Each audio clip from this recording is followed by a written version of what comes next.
ħafna lill-Prim Ministru u mexxej Laburista Roberta Vela ġewwa l-lokalità tal-Ħamrun.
tajba. Grazzi tal-merba sabiħa li tajtu lill-Prim Ministru mexxej Laburista Roberta Vela ġewwa l-lokalità tal-Ħamrun. Inselmilkom u nilqakom għall-attività politika tal-Partit Laburista fir-raba' ġimgħa ta' kampanja elettorali bit-tema Malta flimkien li se twassalna għall-elezzjoni ġenerali tas-26 ta' Marzu li ġej. Liema attività se tkun bis-sem tal-Prim Ministru mexxej Laburista Robert Abela. Insellem ukoll il dawk kollha li qegħdin insegwuna permezz tal-istazzjonijiet One u tal-midja soċjali tal-Partit Laburista. Qabel nagħtu bidu għal din l-attività biex xira insellmu lil kandidati li se jikkontestaw f'isem il-Partit Laburista fuq l-ewwel distrett. Ray Abela, Sean Apap Meli, Joseph Matthew Attart, Keith Azzopardi Tanti, Deo De Battista, Andy Ellul, Aaron Farrugia, Cressida Gallia, Chris Grima, Jose Herrera, Davina Samut Fili. Naddu issa l-ewwel diskors tal-lejla u nistieden minnu fih biex jagħmel l-intervent tiegħu il-whip tal-Grupp Parlamentari Laburista Glenn Bedingfield.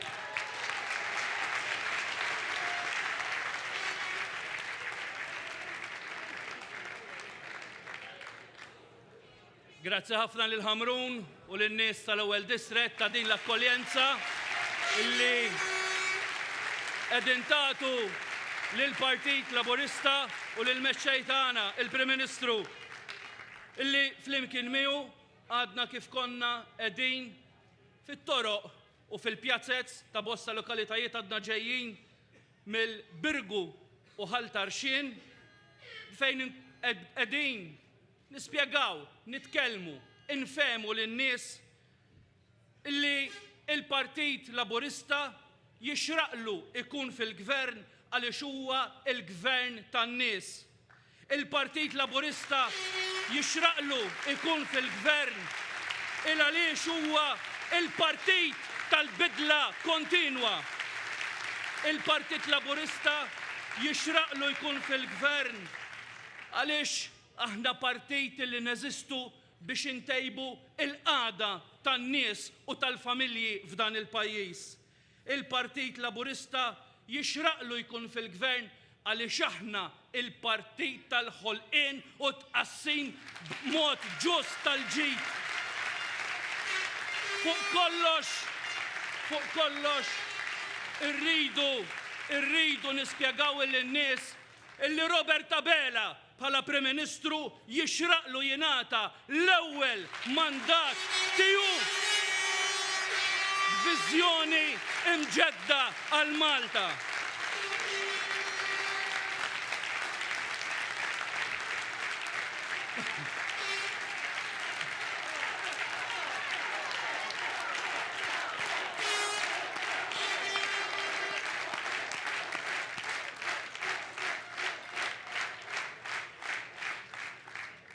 Ovvjament maħniex partit perfett.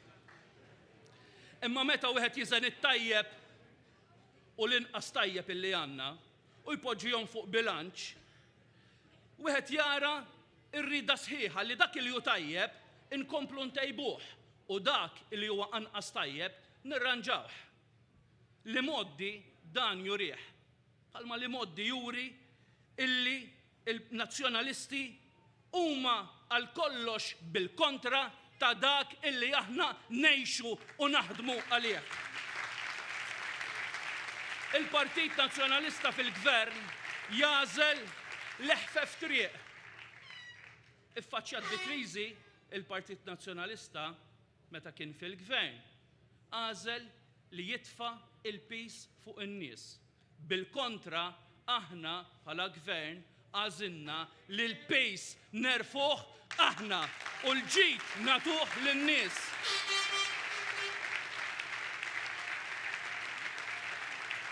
Il-Partit Nazzjonalista bil-kontra tagħna jirreżisti kull bidla kemm hija tkun bidla fejn jidħlu drittijiet ċivili, il-benefiċċji soċjali u anke l-għajnuniet illi tajna fi żmien il-pandemija li kien għalihom dawn ma tajnihomx għaliex huma dberbieq tal-flus. Nazzjonalisti jibżu mill-bidla iridu kollox jibqa' kif inhu għaliex ta' bilħaq li ħaġa fid-dinja illi tkun konservattiv, ma tbiddel xejn u tibqa' kif tkun.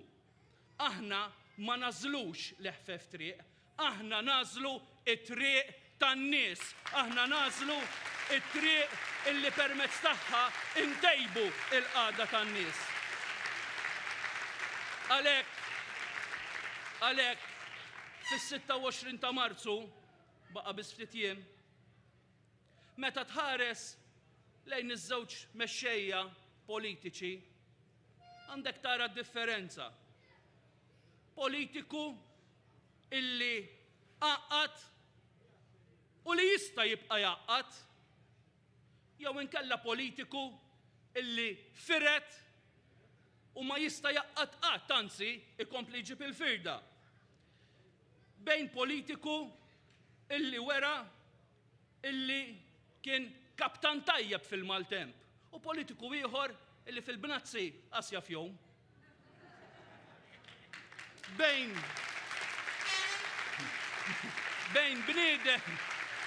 bniedem illi għalih Malta u niesa jiġu qabel kollox, jew ieħor illi laqas kien kapaċi iżomm lil min ma tilifx okkażjoni biex ixewwex kontra Malta. Għażla aktar faċli minn hekk ma jistax ikun hemm. U fis-26 ta' Marzu għandha tkun ġurnata ħolqa oħra f'sensiela ta' elezzjonijiet fejn il-poplu kien qed juri biċ-ċar illi l-ġejjieni tiegħu biss qed jarah fil-Partit Laburista. Irbaħna issa kull elezzjoni fl-aħħar 13-il sena u jekk taraw l-elezzjonijiet kollha li saru mill-2009 il hawn taraw mixja waħda ta' fiduċja u tama fil-Partit Laburista u allura fiduċja u ftama anke f'pajjiżna. U għalhekk huwa dmir tagħna illi nagħtu l-aħjar lill-poplu Malti u Wawċi. 1000 proposta għal ħajja aħjar hija l-garanzija tagħna. 1000 raġuni biex tivvota Labour. 1000 raġuni biex tivvota lil Partit Laburista. Aħna partit illi għandna il-kredibilta illi nwettqu. Aħna ma nwedux wedi fil-vojt u dak illi nwedu aħna inwettquh. Fuq naħa l-oħra għandna min qed jwiegħed kollox biex jisraq il-vot. Aħna il-vot tan-nies irridu nirbħuh b'konvinzjoni. Ħadd ieħor qed iwieħed kollox biex jisraq il-vot tan-nies għax l-uniku interess li għandu huwa illi jikseb il-poter. Għalina il-proposti li nagħmlu fil-manifest elettorali il-wedi għalina huwa Vanġelu. U il-manifest tagħna bħalma wrejna fl-imoddi huwa il-bibja tagħna għal matul 5 snin. U għalhekk il-Maltin jafdaw lill-Partit Laburista u għalhekk il-Partit Laburista għandu il-fiduċja fin-nies għax Tim Malta mhux biss aħna il-kandidati tal-Partit Laburista, aħna qegħdin biss fuq quddiem tal-Partit Laburista, imma Tim Malta huma il-Maltin kollha illi għandhom ir-rieda tajba illi jridu il-ġid għal dan il-pajjiż, għal familji tiegħu, għall-anzjani tiegħu, għall-pensjonanti tiegħu, għaż-żgħażagħ tiegħu u anke għal uliedna. Mhux parti minn Tim Malta min imur ixewwex kontra pajjiżna. Mhux parti minn Tim Malta min jirreżisti l-bidla l-aħjar. Mhux parti minn Tim Malta min jippreferi jitfa' il-problemi fuq in-nies. Għalhekk dan illi għandna aħna huwa moviment. Moviment wieħed u b'saħħtu. U għalhekk dan il-moviment baqa' jirbaħ matul is-snin. U għalhekk jeħtieġ illi nerġu nirbħu. Ħalli inkomplu ntejbu il-qagħda tan-nies, ħalli ma nħallu lil ħadd jaqa' lura, ħalli ikollna pajjiż fejn jispira l-fiduċja u l-familji ta' dan il-pajjiż jkollhom it-tama. Jiena ħadd gost meta qaluli illi ser nitkellem hawn fil-Ħamrun. Hawnhekk fil-Ħamrun seħħew ġrajiet kbar għall-Partit Laburista u biex xieraq illi id-dar tagħna tinsab hawn fil-Ħamrun. U għaw se tibqa'. Għaw se tibqa' d-dar tagħna.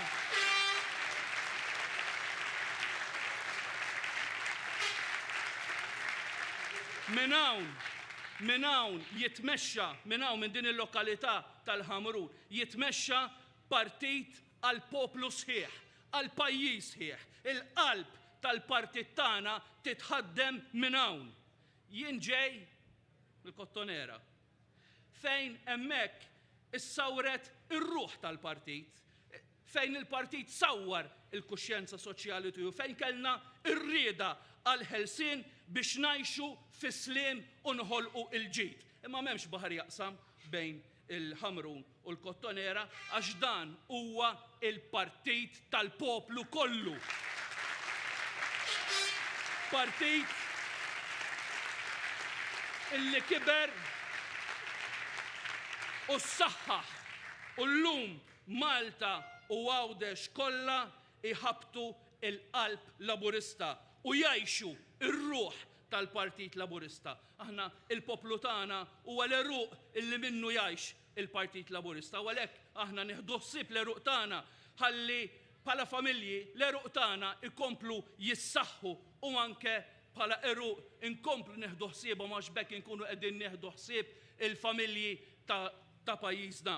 Dan hu tim Malta illi tiegħu irridu nagħtu xhieda fis-26 ta' Marzu. Jiena lil sħabi l-kandidati ngħidilhom meta tkunu qegħdin idduru fit-toroq, fid-djar, fil-pjazzett, ngħidilhom dejjem żommu dejjem dal-partit, dal-moviment f'qalbkom u quddiem għajnejkom u saqsu lilkom infuskom. Saqsu lilkom infuskom. X'jiswa illi nitla' jien u l-partit jibqa' l-art. Għalhekk lill-kandidati kollha sħabi tad-distretti kollha ngħidilhom ħeġġu lin-nies jivvotaw għal kandidati kollha tal-Partit Laburista.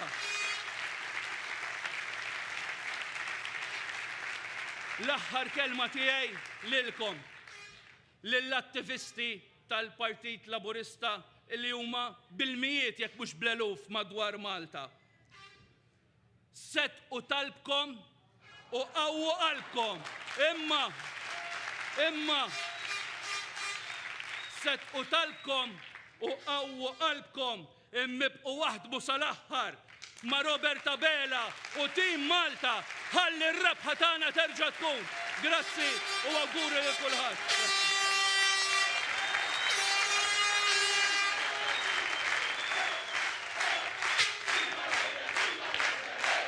Nirringrazzjaw għamek l-Glenn Bedingfield għal dak id-diskors tiegħu. Issa nistieden lill-Ministru Rodri Galdes biex jagħmel intervent tiegħu.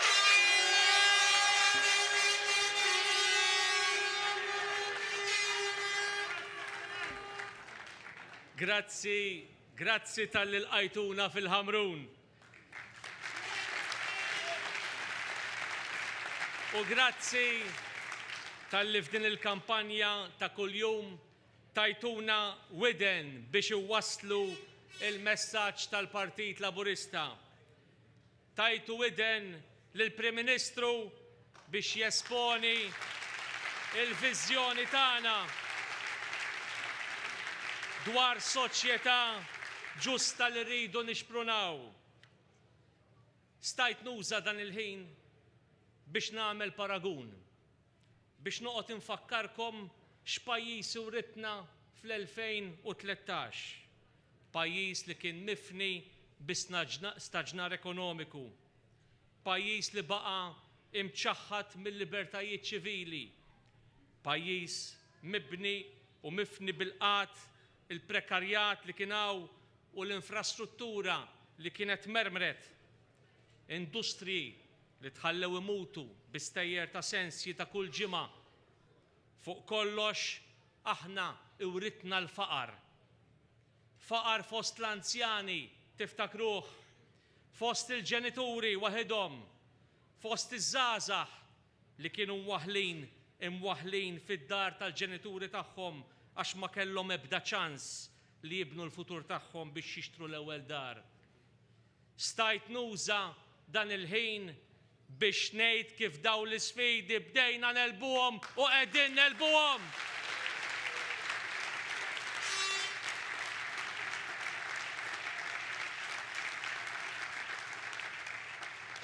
Kif lajna mill-qiegħ tal-aġenda il-qasam soċjali u poġġejnieh fuq net.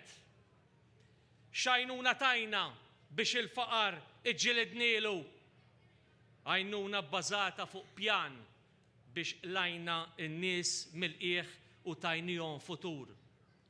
Stajt noqgħod nispjegalkom kif fimna li n-nies mhux jittalbu jridu, imma jimxu l-qudiem għar-rashom.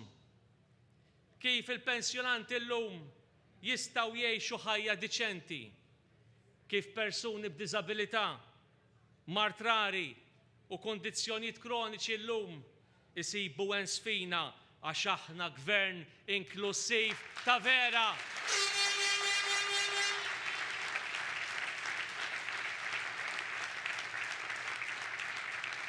Kif il-familji sabu l-appoġġ fl-istat fit-trobbija ta' uliedhom l-eżes ħaġa għalina.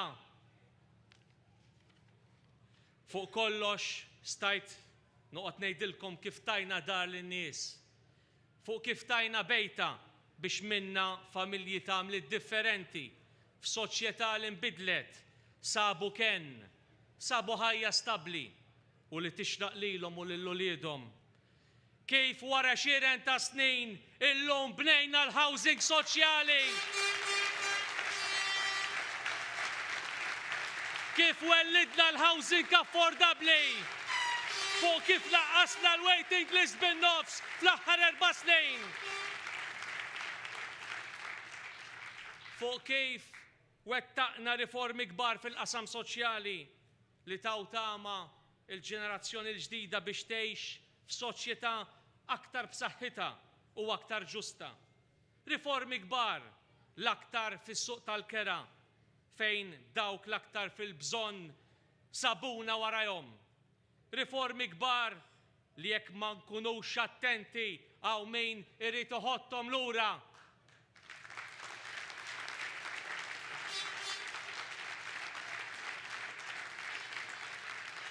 Hawn min irid jiżra l-inċertezza fost dawk li aħna tajnihom iċ-ċertezza.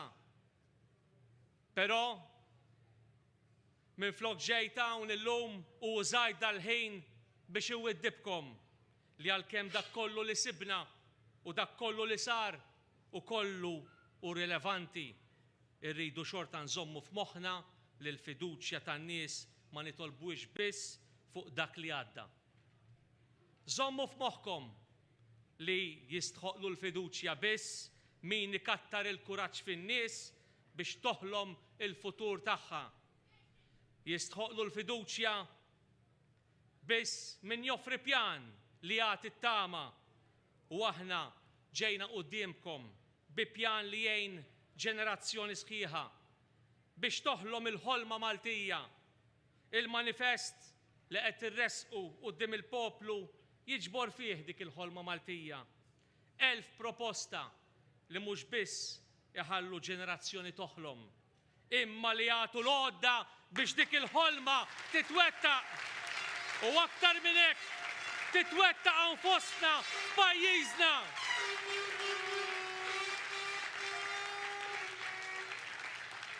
Manifest soċjali u progressiv li se jibni soċjetà fejn kulħadd jingħata s-seta jikkontribwixxi għal din il-ħolma Maltija. B'anzjani bidħul xieraq li jippermettilhom jgħixu ħajja ta' kwalità. B'ħaddiema fi kwalunkwe settur bidħul denju biex jgħixu ta' nies. Ġenituri li jsibu l-appoġġ ħajwittu l-futur ta' uliedhom. U l-żgħażagħ li qed nofrulhom ċans akbar minn qatt qabel li jsiru sidin ta' darhom. Billi nsaħħu l-għajnuna fid-depożitu li diġà qegħdin nagħtu. Roħs fil-boll li ser nibqgħu insostnu. U ħansaħħu wkoll lotja jekk iż-żgħażagħ jażlu wkoll li jirranġaw djar antiki. U fuq kollox issa u din il-proposta hija verament tal-qalbi qed nagħtuhom 10,000 euro fuq medda ta' 10 snin fuq self fuq darhom.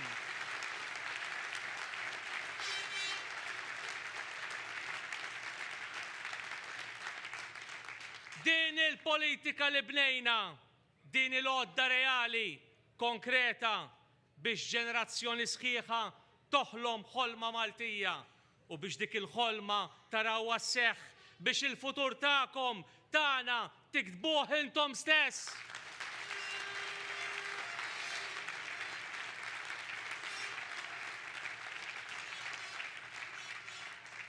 Kien hemm żmien wara l-gwerra fejn ta' qabilna ħolmu li jġibu l-industrija u x-xogħol għall-Maltin. Inqlajna mill-kolonjaliżmu u saf fuq saf inbniet il-ġenerazzjoni Maltija tal-lum. 9 snin ilu mbagħad ħlomna li noħorġu l-pajjiż mid-dlam tal-istaġnar. Immodernizzajna u ġibna għawmien ekonomiku ġdid. Illum Partit Laburista mġeddet immexxi minn Roberta Bela, erġajna qed nofru għawmien soċjali ġdid. Qabża fil-livell tal-għajxin. Kejl ġdid għas-suċċess ekonomiku, mhux b'aktar biss numeriku, imma reali, tanġibli u li jqis x'ħajja qed jgħix kulħadd ta' kuljum. Qed nofru programm li jasserixxi l-identità riformista tiegħu. Mela le nappoġġjaw lin-negozji li joffru x-xogħol lill-familji l-ħaddiema. Imma dal-moviment ser jibqa' jirrakkonta l-istorja ta' min jiflaħ lanqas. Jibqa' t-tama kontra l-isfidi soċjali, it-tama kontra l-inġustizzji.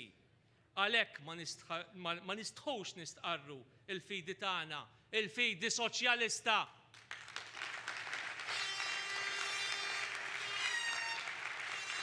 Għalhekk ħbib tiegħi, xerdu l-kelma, hawn tinsab it-tama f'din il-politika, f'dan il-moviment, hawn tinsab it-tama. Min bħali terraq fl-oppożizzjoni illum jifhem li aħna ma nemnux li għandna dritt li niggvernaw sagrosant. Hija din l-umiltà li tiddistingwina. Aħna l-fiduċja niksbuha jum wara jum. Riforma wara riforma, triq wara triq, dar wara dar, familja wara familja. Niksbuha billi mill-gvern nibnu sistema li taħdem għal kulħadd. Stat li jiflaħ jgħin bil-qawwa lil min jeħtieġ, bid-djar, bl-appoġġ qawwi, bl-edukazzjoni tajba, biex fuq kollox joffri ċans lil familji joħolmu, jimxu l-qoddim u jirnexxu. Stat li joffri ċans indaqs lil kulħadd. Nistgħu noħolmu, imma kif jgħidu min jorqod ma jaqbadx ħud. Biex iwettqu dil-ħolma Maltija triq waħda għandna.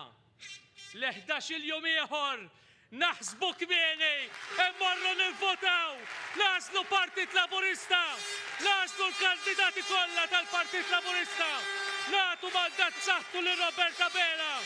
Ħanwettqu ukoll dil-ħolma Maltija bħala Malta waħda, Malta flimkien.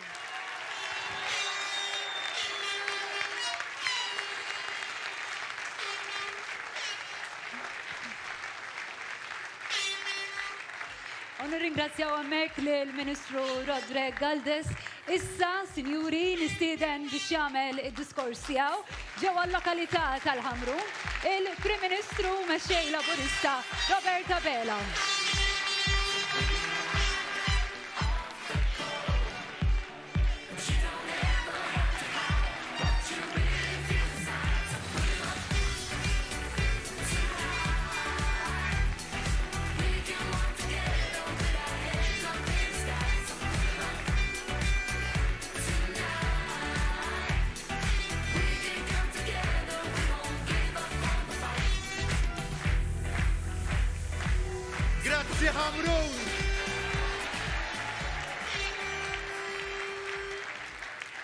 Malta flimkien.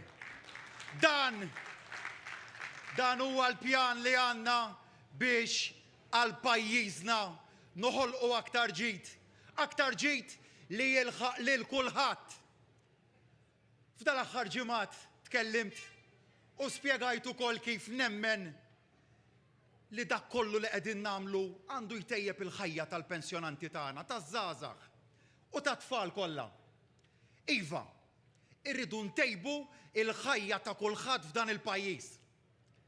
Il-garanzija tfal, iż-żidiet fiċ-Children's Allowance, iż-żidiet fil-pensjonijiet u tnaqqis tat-taxxa kollha maħsuba għal dan il-għan, it-titjib tal-ħajja tan-nies. Iżda ħbib tiegħi biex il-ħajja ta' kulħadd titjieb ukoll, irridu ninvestu wkoll fil-komunitajiet li ngħixu fihom, fl-bliet, fl-irħula tagħna. U aħna bħala moviment nemmnu bisħieħ illi kull lokalità trid tgawdi mill-irkupru ekonomiku li ninsabu għaddejjin fih ta' wara l-pandemija. Ebda komunità qiegħda fejn qiegħda f'pajjiżna m'għandha tħoss li ħadet biss il-piżijiet tal-ġid ekonomiku li nħoloq iżda ftit li xejn benefiċċji. Jien ottimist ħafna li anke hawnhekk nistgħu naslu. Basta l-istess bħal kull fejn ħdimna, basta naħdmu flimkien. U wara l-2013 mill-gvern ħloqna ekonomija li hija waħda vibranti, soda u b'saħħitha. U riżultat hekk imbagħad l-investiment mis-settur privat inferex f'diversi bnadi ta' pajjiżna. Kellna żoni li għal diversi snin kienu mietu u li reġgħu ingħataw il-ħajja. U anke jekk imbagħad mill-bidu tal-2020 iffaċċjajna pandemija, ir-rota ekonomika dejjem żammejni għad-dur. Sodisfatt imbagħad illi r-riżultati wrew li issa reġgħet qed iddur bis-saħħa iktar milli kienet qed iddur fl-2019.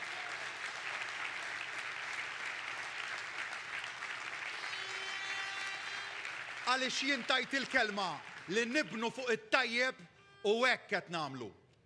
L-istess kif kont tajt il-kelma li nsaħħu fejn meħtieġ u hekk se nibqgħu nagħmlu. Għalhekk ukoll irridu naħdmu biex dan il-ġid jinferex f'aktar żoni fejn dan l-impatt pożittiv forsi għadu mhux jinħass biżżejjed. Bi strateġija ċara kristall. U għal dan il-għan imbagħad jekk tatuna l-fiduċja tagħkom se nniedu pjan nazzjonali għal riġenerazzjoni soċjo-ekonomika, pjan illi se jkun qiegħed jistimula l-attività ekonomika u jtejjeb il-livell ta' għajxin tan-nies tagħkom. Dan qed nitkellmu dwar numru ta' lokalitajiet madwar Malta u Għawdex ukoll. U x'qegħdin nipproponu b'dan il-pjan?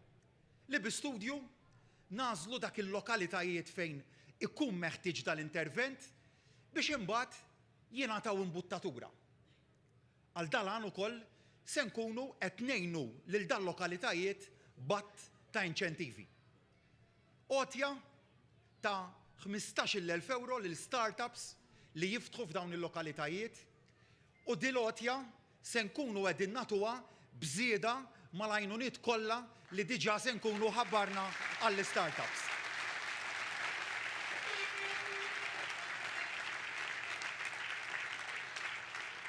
Imma miżjed minn hekk ukoll se ngħinu lin-negozji eżistenti f'dawn il-lokalitajiet billi niffinanzjaw 50% jiġifieri nofs tal-ispejjeż biex itejbu il-post li jaħdmu minnu. Sa massimu qed ngħidu hawnhekk ta' 15,000 euro.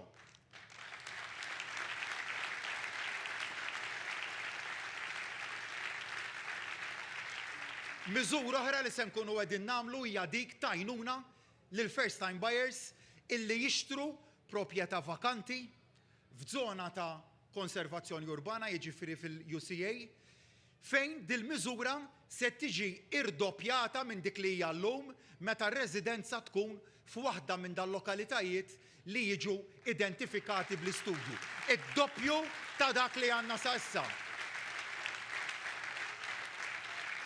U meta qed ngħidu d-doppju Infakkar li l-miżuri ta' bħalissa huma ta' 15,000 euro jekk tixtri f'Malta u 30,000 euro jekk tixtri f'Għawdex. Għan negozji stabiliti u għal oħrajn ġodda illi jimpjegaw ħaddiema f'dal lokalitajiet identifikati se jkunu qed jingħataw għajnuna forma ta' ħlas li diġà qed nispjegaw id-dettalji dwarha b'mod dettaljat fil-manifest elettorali tagħna. U dwar dal-miżuri kollha għadni kif semmejt m'hemmx terms and conditions kif qegħdin fil-manifest b'mod ċar isiru. Mingħajr ebda skużi u lanqas kundizzjonijiet għaliex aħna dak li nipproponuh mill-qalb.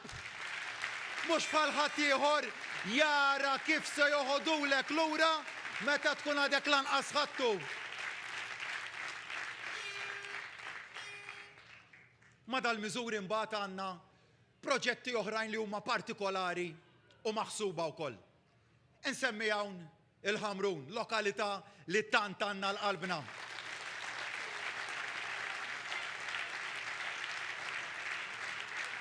Għal-Ħamrun għandna wieħed mill-aktar proġetti ambizzjużi tal-pjan ta' 700 miljun euro fuq medda ta' 7 snin.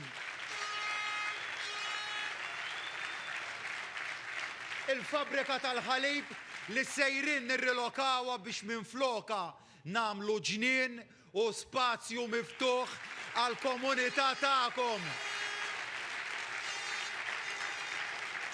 Senatu l-Ħamrun pjazza ikbar u isbaħ li mill-ewwel ġurnata li tinħoloq tingħata lilkom in-nies.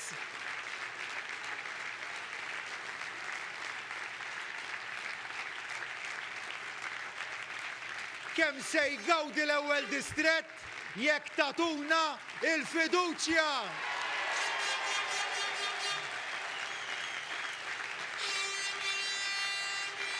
Min tal-Pjetà sal-Belt trasformazzjoni sħiħa.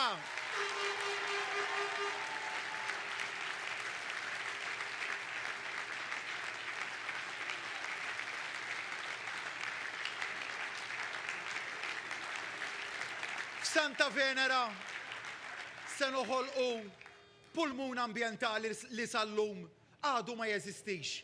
L-istudji lesti, issa jonqos l-implementazzjoni. Triq Sant'Anna fil-Furjana se taraw wkoll trasformazzjoni sħiħa. U hemm ukoll għandna x-xogħol tekniku illi diġà beda. Fil-Marsa qed jingħalaq iċ-ċentru miftuħ. Wed oħra illi żammejna mingħajr meffettwajna bnadi oħra tal-pajjiż.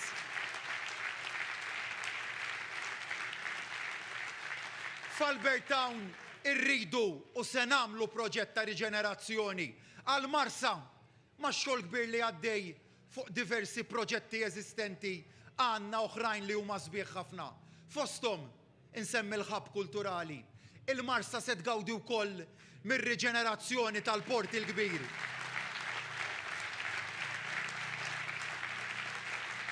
Riġenerazzjoni li bdiet u se tkun qed tkompli.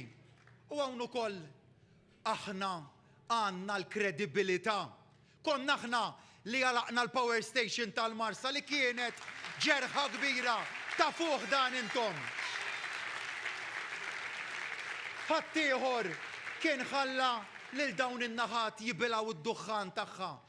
U ftakru li minn nesiekom meta kien fil-poter jerġa' jinsikom jekk ittuħ iċ-ċans.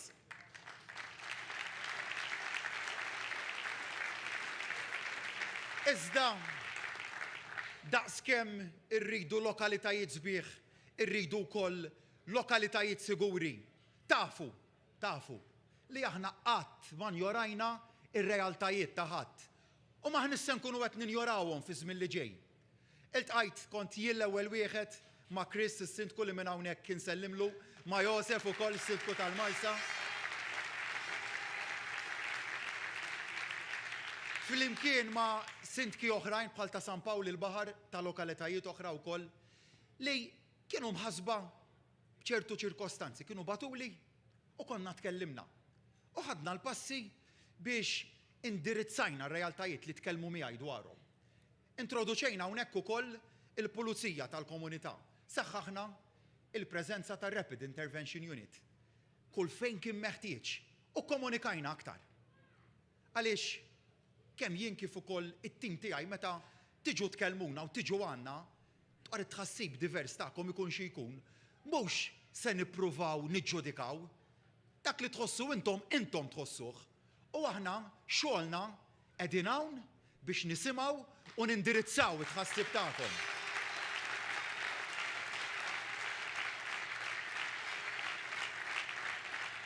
U għalli ġej l-esperjenza pożittiva tal-Pulizija fil-komunità irridu nifirxuha mal-pajjiż kollu. U din hija wegħed oħra elettorali li qegħdin nagħmlu.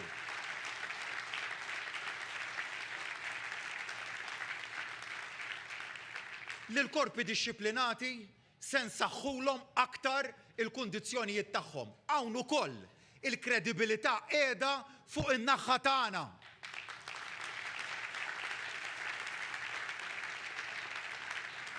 Ħadd ieħor dawk li kienu jmexxu l-pajjiż qabilna lill-pulizija ma ħallsuhomx tal-overtime li ħadmu. Aħna ħallasnihom ta' dak l-overtime u saħansitra tajnihom ftehim kollettiv ġdid. U fi żmien li ġej se ntuhom ftehim kollettiv ieħor aktar b'saħħtu.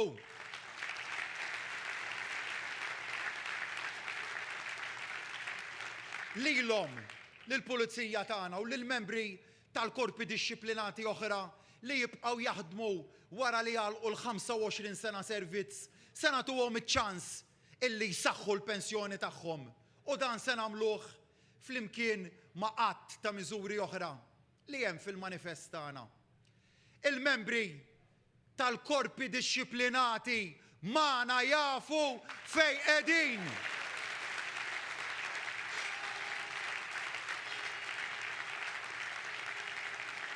Fl-aħħar sentejn tajna ftehim kollettiv ġdid lis-soldati tagħna, lill-ħaddiema tal-ħabs u lil dawk tad-Dipartiment tal-Protezzjoni Ċivili. Miljuni aktar fis-sena fil-bwiet tal-ħaddiema u tal-familji tagħhom. U ħbib tiegħi ma ġibniex l-iskuża tal-pandemija. Kien wasal il-mument li jieħdu dak li ħaqhom, dak li huwa tagħhom u ħaduh. Fost dawk il-ħaddiema li gawdew minn dan it-titjib fil-kundizzjonijiet tax-xogħol hemm dawk il-ħaddiema li Beppe Fenekadami u Jason Azzopardi flimkien ma' sħabhom tal-klikka riedu jixħtuhom il-ħabs. U jien kont hemm spalla ma' soldati niġġieled għalihom. Bħal-membri tal-forzi dixxiplinati, intom kollha tafu fejn qegħdin magħna.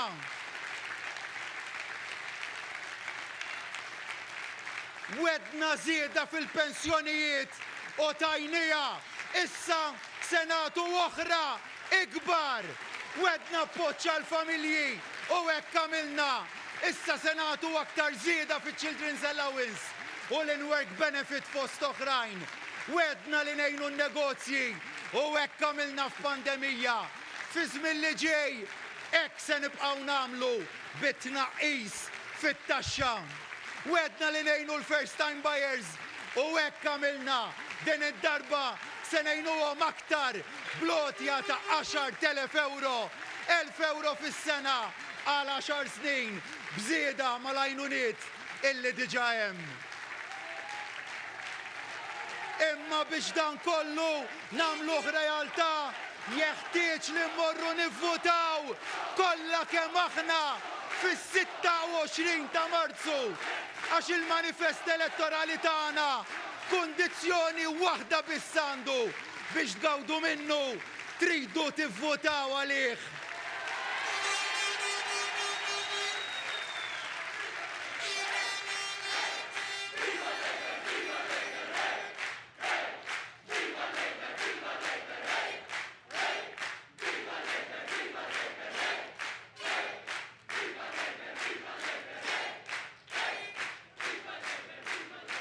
li tibqa' d-dar jew ma tiġborx il-vot huwa vot għall-passat. Għalhekk l-appell tiegħi lilkom kemm għamilna u ksibna sa issa. Jekk nibqgħu flimkien m'hemm ebda sfida li ma nistgħux nelbu. Flimkien m'hemm ebda problema li ma nistgħux insolvu.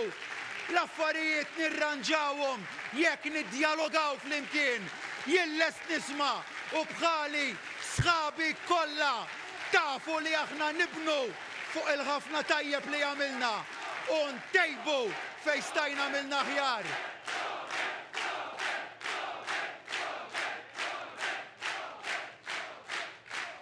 Kont it-tarka tagħkom fil-pandemija, se nibqa' nkun it-tarka tagħkom jekk tisilfuni il-fiduċja tagħkom.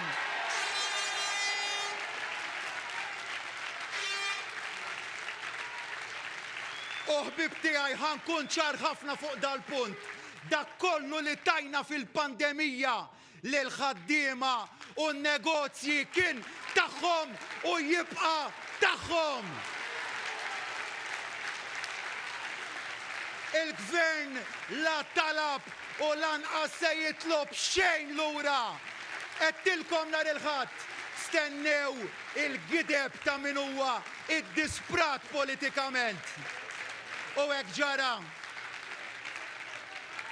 Ivvintaw gidba il-kap tal-oppożizzjoni ivvinta gidba fuq il-weight supplement tal-Covid.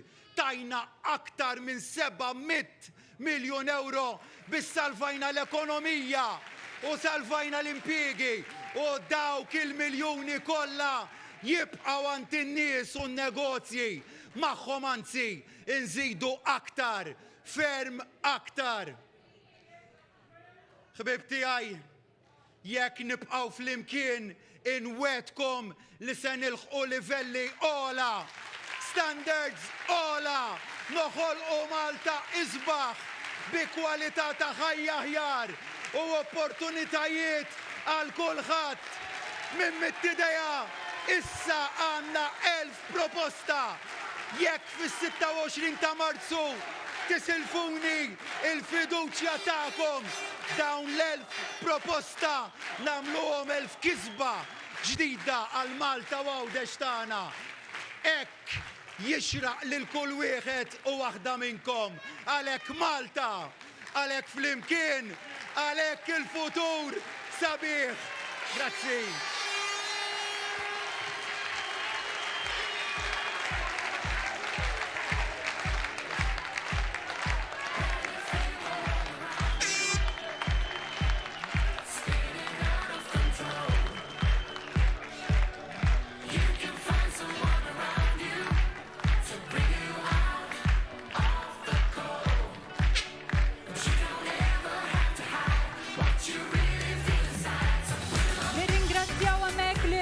Ministru u mexxej Laburista Robert Sabela għal dak id-diskors. Nirringrazzjaw ukoll lil dawn kollha li naqdu magħna llejla. Nistedinkom biex għada tingħaqdu magħna għal aktar attivitajiet b'rabta mal-kampanja elettorali, waħda fis-6:30 ta' filgħaxija fl-Imsida u oħra fit-8 ta' filgħaxija iż-Żejtun. Nfakkarkom ukoll fir-Rally Team Malta nhar il-ħadd li ġej fit-3:30 ta' wara nofsinhar fl-MFCC ta' Qali. Insellmilkom u nawguralkom il-kumplament tal-lejla tajba.